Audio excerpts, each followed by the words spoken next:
जया, विशारा, शामली, बारी, दो तली, शंकर जी की 5 लड़कियां, ऊपर से जो पानी गिर रहा है, बीच में जहां से ये जल गिरता है उसके बीच में एक मोटी लाइन होती है। ये मोटी लाइन शंकर जी की 6 नंबर की लड़की है, अशोक सुंदरी, शंकर भगवान की छोटी लड़की अशोक सुंदरी। ये बीच में शंकर जी का संपूर्ण परिवार उस शिवलिंग के पास में होता है। जिस दिन आप पशुपति व्रत करें उस दिन चंदन ये दोनों चरणारविंद में लगाएं और कंकु रोली बीच में जो लाइन है अशोक सुंदरी की वहां चढ़ा और भगवान शंकर से विनती कर कर उसी रोली और चंदन को मस्तक पर लगाकर अपनी कामना कर कर वापिस से जाए। 5 पशुपति व्रत भगवान पशुपति नाथ के नाम से करें और उसके बाद में 5वें व्रत के दिन एक श्रीफल पर मोली लपेटकर अपनी कामना कर कर 108 बेलपत्र के साथ शंकर को चढ़ा दें और सीधा सीधा जानते हो आटा चावल दाल वगैरह नमक मिर्ची शंकर जी के मंदिर में सीधे के भाव से ब्राह्मण को दे दें। शाम को व्रत तोड़ लें। 5 व्रत जो पशुपति व्रत को कर लेता है पशुपति व्रत के नाम से उसके मनोवांछित फल कामना पूरी हो जाती है। शंकर उसके मन की कामना पूर्ण कर देते हैं। ऐसे पशुपति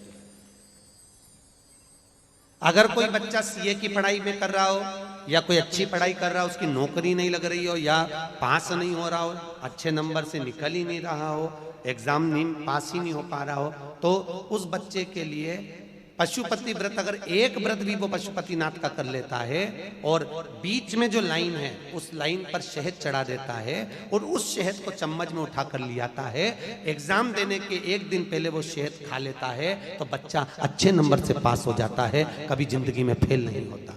जो एग्जाम में बैठेगा उसमें अव्वल निकल जाएगा। पशुपति व्रत का इतना प्रमाण है। साधारण व्रत नहीं है पशुपति। शंकर भगवान ने पशुपति रूप धारण किया। समय बीता आगे चरित्र आता है महाराज। आगे जो वर्णन किया माता पार्वती जी के साथ में भगवान शिव विराजमान है तभी उसी समय पर भगवान शंकर भूत भावन बैठे हुए थे। एक शंखचूर्ण नाम का राक्षस हुआ जिसकी धर्म पत्नी का नाम था तुलसी। शंखचूर्ण अपनी प्रवृत्ति में रमा रहता था गलत काम करना और तुलसी भगवान शंकर की आराधना में भगवान शंकर की भजन में लगी रहती थी। शंखचूर्ण राक्षस की प्रवृत्ति इतनी प्रखर थी मदिरा का पान करना मांसाहार करना गलत काम करना इन सब प्रवृत्तियों को देखकर सारे देवताओं ने भगवान शिव से विनती करी भोलेनाथ इस शंखचूर्ण को मारना जरूरी है। शंकर भगवान ने कहा इसको मार नहीं सकते क्योंकि इसकी धर्म पत्नी बड़ी सात्विकवान है पति की सेवा करने वाली पति को परमेश्वर मानने वाली भगवत तत्व में डूबने वाली है। भगवत तत्व में कभी गलत संगति में नहीं पड़ी। क्या करा जाए तो एक काम करते हैं भगवान विष्णु को शंखचूर्ण राक्षस की पत्नी के पास भेज दिया जाए। शंखचूर्ण का रूप रखकर शंखचूर्ण का रूप रखकर शंकर भगवान के कहने पर भगवान विष्णु को भेजा गया। उसकी धर्म पत्नी के कक्ष में धर्म पत्नी सोची मेरा पति है उसके साथ में रही उससे उसका सात्वित्व डिग गया सात्वित्व समाप्त हुआ। शंखचूर्ण राक्षस के साथ शंकर भगवान आनंद में युद्ध करे और युद्ध कर कर भगवान शंकर ने शंखचूर्ण को मारा। जैसे शंखचूर्ण राक्षस नीचे गिरा शंखचूर्ण राक्षस को मरते ही शंकर भगवान ने अपने पांव के प्रहार से उसको समुद्र में फेंक दिया। समुद्र में फेंकते ही शंखचूर्ण राक्षस की हड्डियों से शंख जाति का निर्माण हो गया। काय का निर्माण हुआ है? शंख जाति का। हिंदू धर्म में सारे देवताओं पर शंख का जल चढ़ सकता है केवल एक भोलेनाथ ऐसे हैं शंकर भगवान जिन पर कभी शंख का जल नहीं चढ़ता। काय का जल नहीं चढ़ता? शंख का। अगर भगवान शंकर पर शंख का जल चढ़ जाए तो 1000 गौ हत्या के बराबर दोष लगता है। मां शंख के जल का इतना दोष है शिव जी को नहीं चढ़ता। शंकर भगवान को समर्पित नहीं हुआ शंख का। सारे देवताओं पर शंख का जल चढ़ेगा, पर शंकर पर नहीं चढ़ेगा, शिव जी पर नहीं चढ़ेगा, क्योंकि भगवान शंकर ने शंखचूर्ण राक्षस के वध कर कर उसके चरण का प्रहार कर कर भगवान ने उसको समुद्र में पटका, जिससे शंखचूर्ण राक्षस की हड्डियों से शंख जाति का निर्माण हुआ। शंखचूर्ण राक्षस कि हड्डियों से शंख जाति का निर्माण होता है महाराज। यहाँ पर तुलसी का जो सातित्व डिगा, तुलसी क्रोध में लाल हो गई और लाल होकर भगवान विष्णु से कहा, नारायण तुमने मेरे साथ छल करा है, जाओ मैं तुम्हें श्राप देती हूं कि तुम पत्थर के हो जाओ। और तुलसी अपने ऊपर जल डालकर गंडकी नदी के रूप में बहने लगी। गंडकी नदी के रूप में जब तुलसी आई तो गंडकी नदी प्रकट होकर बोली, ए शंकर भगवान, तुमने मेरे पति को मारा है, इसलिए मैं कभी भी तुम पर नहीं चढ़ूंगी। पूरी दुनिया में केवल एक ही जल है, गंडकी नदी का जल, जो शंकर जी पर कभी नहीं चढ़ता महाराज। गंडकी नदी कहाँ है? चीन और नेपाल की बॉर्डर पर। आप लोग अगर पशुपति गए हो, नेपाल गए हो, तो नेपाल में अगर शंकर भगवान का अभिषेक होता है तो वो आपसे पूछते हैं, पंडित जी ये जल कहाँ का है? अगर आप बोलेंगे कि हम भारत से लेकर आए हैं, इंडिया से लेकर आए हैं, तो वो जल शंकर जी पे चढ़ाने देंगे। अगर आपने कह दिया नेपाल का जल है तो वो नहीं चढ़ाने देंगे, क्योंकि वहां गंडकी नदी का जल आता है और गंडकी नदी का जल शंकर को नहीं चढ़ने देते। गंडकी ने कहा, तुलसी बोली है, गंडकी बोलती है, नारायण तुमने मेरे साथ में गलत कृत्य कर कर मेरे सातित्व को डिगाया है, इसलिए मैं तुम्हें श्राप देती हूं, तुम पत्थर के होगे और तुम्हारा प्रागट्य मेरे जल से होगा। आज भी गंडकी नदी का नियम है, गंडकी नदी में ऐसे तुलसी के दल को लेकर जाओ, अपने अंगूठे से तुलसी के दल को दबाओ, गंडकी नदी में हाथ नीचे करो, जैसे ही नीचे करोगे तुलसी बह जाती है और हाथ में शालिग्राम जी आ जाते हैं। हाथ में शालिग्राम जी आ जाते हैं। पर शालिग्राम भगवान के अंदर एक कीड़ा होता है, जो कीड़ा तुलसी को खाता है और सोने को उगलता है। तुलसी को खाकर सोना उगलता है। जब तुलसी खाकर सोना उगलता है तो वो चीन की गवर्नमेंट वो शालिग्राम जी को हमसे ले लेती है और उसको तोड़कर उसमें से वो कीड़ा और सोना निकालने के बाद शालिग्राम जी को हमें प्रदान करती है, तब हमें देती है। आज तो हम लेकर नहीं आए, नहीं तो हमारे पास में भी ओरिजिनल शालिग्राम जी विराज रहे हैं। कल आपको प्रयास करेंगे कि दर्शन कराएं। आप सब लोग दर्शन करना उनका, कि शालिग्राम जी को तोड़ने के बाद उसमें से सोना और कीड़ा निकालकर फिर चीन की गवर्नमेंट अपने को शालिग्राम जी वापस प्रदान करती है। शालिग्राम भगवान गंडकी नदी से प्रकट होते हैं। महाराज भगवान शंकर विराजमान हुए। आगे चरित्र आता है, भगवान भूत भावन भूतेश्वर भोलेनाथ आनंद में विराजे हुए हैं। आनंद में विराजे चरित्र आया, हिरण्यकशिपु तप किया, साधना किया। अब यहां शिव महापुराण में वेदव्यास जी ने प्रहलाद का चरित्र लिखा। क्यों लिखा, वो कथा भी आगे आ रही है। हिरण्यकशिपु ने तप करा, ब्रह्मा जी से वर मांगा, ना नीचे मरू, ना ऊपर मरू, ना अंदर मरू, ना बाहर मरू, ना अस्त्र से ना शस्त्र से, न दिन में ना रात में, ना नर से ना पशु से, ना ही 12 महीने में मरू। ऐसा वर मांग लिया। ब्रह्मा जी ने कह दिया तथास्तु। जब हिरण्यकशिपु घर पहुंचे, उनकी धर्म पत्नी नहीं थी। धर्म पत्नी कहां गई, तो के देवऋषि नारद के यहाँ गई। इंद्र के यहाँ गई, इंद्र के यहाँ से देवऋषि नारद के यहाँ गई। नारद जी ने हिरण्यकशिपु की पत्नी जो गर्भ से थी उसको इतना भजन कराया, इतना भजन कराया कि वो भजनावली हो गई। महाराज अंदर गर्भ में जो बच्चा था उसने आते से जन्म लेकर भगवान के नाम का एहलाद करा, तो उसका नाम क्या हो गया, प्रहलाद हो गया। प्रहलाद, ये गर्भ का ज्ञान। हमारे यहाँ का शास्त्र कहता है गर्भवती नारी को भगवान का भजन करना चाहिए। बोलती कि नहीं बोलती सास?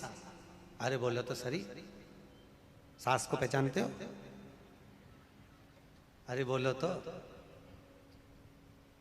पहले होती थी सासू, जो दिला दे आंख में आंसू।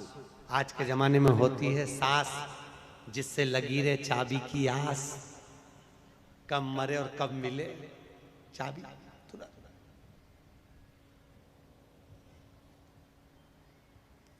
है कि नहीं है? अरे बोलो तो, कौन? सास है? सेवा करते हो कि नहीं करते? अरे बोलो तो, करते हो? सब करना चाहिए। मौका मिला है माता पिता की सेवा करने का तो उसको छोड़ना नहीं, खूब करो, दिल से करो। माता पिता की सेवा करो रे, सेवा करो तो मेवा मिले। नहीं, सेवा करो तो चाबी मिले रे। सेवा करना चाहिए, नित्य करें। हमारे नामदेव जी महाराज तो यही तो कहते थे, कुत्ते में भी उन्होंने भगवान को देखा। देखा कि नहीं देखा? घी की बाटकी लेके दौड़े। तो नामदेव जी महाराज का चरित्र पढ़कर ही तो किसी ने फिल्म में गीत लिख दिया, तुझ में रब दिखता है यारा मैं क्या करूं। नामदेव जी की कथा पढ़ने के बाद लिखा है कि तुझ में रब दिखता है। कुत्ते में भी नारायण है तो पक्षी में भी नारायण है, तो पशु में भी नारायण है। जलचर, थलचर, वायुचर, ऐसी कोई जगह नहीं जहां भगवान नहीं। हर एक में रब है, हर एक में परमात्मा। सब में, सबके भीतर वही समाहित। हम बुरा देखेंगे तो बुरा मिल सकता है, अच्छा देखेंगे तो अच्छा मिल। नामदेव जी महाराज ने भगवान को देखा तो भगवान मिला। एक राजा को मालूम पड़ा कि हमारे नगर में एक व्यक्ति ऐसा रहता है कि जिसका सुबह से मुंह देखो तो भोजन नहीं मिलता। ऐसा खोड़ला व्यक्ति हमारे यहाँ रहता है। राजा ने कहा ऐसा भी होता है क्या? रानी से पूछा, रानी ये बताओ ऐसा होता है कि किसी का मुंह देख लो तो सुबह से भोजन नहीं मिलता? रानी ने कहा मालूम नहीं, पर को लोग कहते हैं अपने नगर में एक व्यक्ति ऐसा जिसका मुंह देखो तो भोजन नहीं मिलता। राजा ने रानी से कहा एक काम करता हूं, कल जरा उसका मुंह देखूंगा। राजा ने उस आदमी को बुलवाया, अपने कमरे में सुलवाया, अपने कमरे में सुलाया। सुबह से राजा उठा और उठते से उसका मुंह देखा। मुंह देखने के बाद वो व्यक्ति चले गया। राजा ने उसका मुंह देखा, वो व्यक्ति चले गया। राजा सुबह से इतने काम में लग गया, इतने काम में लग गया, इतने काम में लग गया कि उसको शाम तक भोजन करने की फुर्सत नहीं मिली।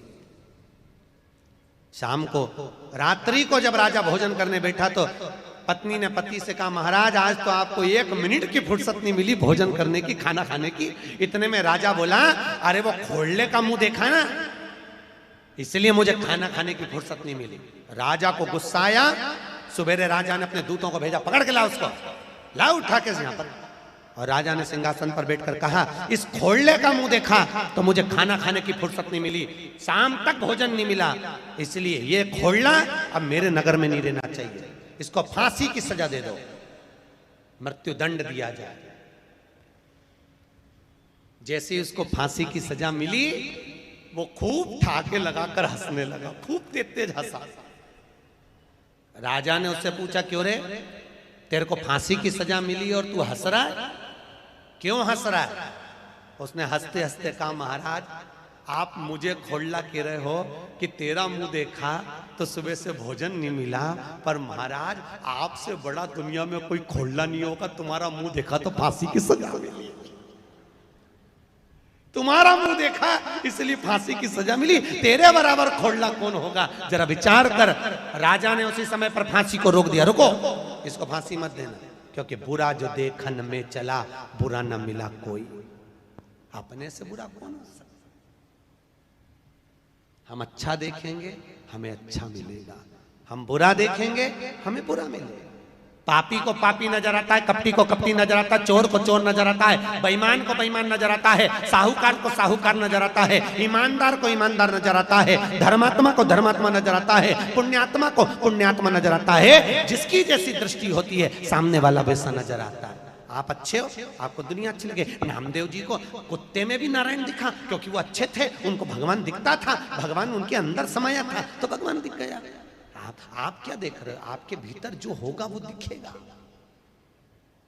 तुझ में रब दिखता है यारा मैं क्या करूं, सब में वही है, हर एक में, दूसरा कुछ। संयमित क्रोध,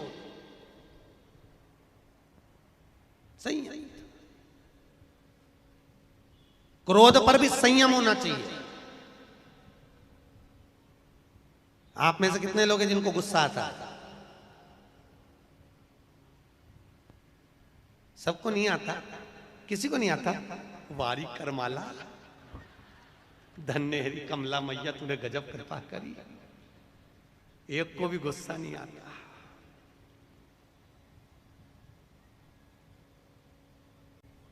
पड़ोसन से निवेदन है, पड़ोस वाली को चिमटा खोड़ दे, लपक के। अब देखो गुस्सा आए कि नहीं आए। अभी तो बोले गुस्सा। महाराज शिव पुराण की कथा कहती है, व्रत कर रहे हो अपनी जगह पर है, तप कर रहे हो अपनी जगह पर है, साधना कर रहे हो अपनी जगह पर है। शिव महापुराण की कथा कहती है, एक हफ्ते में एक दिन ऐसा भी होना चाहिए जिस दिन तुम्हारे चेहरे पर क्रोध ना हो, गुस्सा समाप्त हो, गुस्सा ना रहे, क्रोध का त्याग हो।